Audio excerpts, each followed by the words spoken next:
আল্লাহর রহমত ছাড়া বান্দার বাঁচার কোনো উপায় নাই নাই নাই নাই। স্বাধীনের পরে বঙ্গবন্ধু বলেছিলেন, টাকা নাই, পয়সা নাই, 8 কোটি কম্বল আনলাম, আমার কম্বল নাই। পাকিস্তানিরা সব কিছু নিয়ে গেল, এই চোরগুলোরে কেন নেয় নাই? 75 সালে বঙ্গবন্ধু পরিবারকে মেরে দিল। 2 বোন বিদেশে থাকার কারণে মারতে পারে নাই। 81 সালে শেখ হাসিনা দেশে ফিরে এলে বহুবার মারার চেষ্টা করেছে, আল্লাহর রহমতে পারে নাই।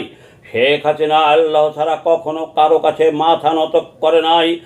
দেশের শেখ হাসিনা যত কাজ করেছে 10 মাসে এই সরকার ভাঙ্গা ছাড়া কিছু করতে পারে নাই। 5ই আগস্ট শুনিলাম সেনাবাহিনী শেখ হাসিনাকে ভারত রেখে এসেছে। দেশে নাই। আসিফ নজরুলের 26 লক্ষ ভারতীয় চাকুরি নাই। আয়নাঘর, গণকবর নাই।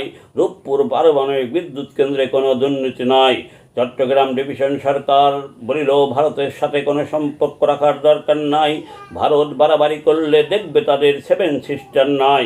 ঢাকায় মানুষের ভার সহ্য করার ক্ষমতা নাই। সেন্ট মার্টিনে যাওয়ার কোনো অনুমতি নাই। 71-এর স্বাধীনতার 24 স্বাধীনতার কাছে কোনো মূল্য নাই। শিক্ষক, মুক্তিযোদ্ধা, সাধারণ মানুষের এখন নিরাপত্তা নাই। লক্ষ লক্ষ শ্রমিকের চাকরি নাই। পুঁজিবাজারে হাজার হাজার কোটি টাকা নাই। ব্যাংকে টাকা নাই। ন্যাশনাল চিটার পার্টি যা ইচ্ছা তাই করিবে, বাধা দেওয়ার অধিকার নাই। শেখ হাসিনার পদত্যাগপত্র নাই। 32শত পুলিশ মারার বিচার নাই। প্রধান বিচারপতি ইউনূস সাহেবের শপথ বাক্যে নাকি স্বাক্ষর করে নাই।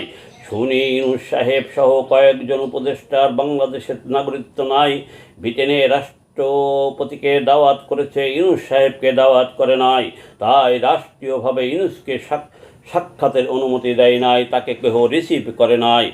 নাই নাই নাই, অনেক নায়ের ভিতরে দলমত নির্বিশেষে দেশের 80% উপরে জনগণ বলছে বর্তমান ভাঙ্গা দেশ ঠিক করতে শেখ হাসিনা ছাড়া কোনো উপায় নাই। শেখ হাসিনার কোনো বিকল্প নাই।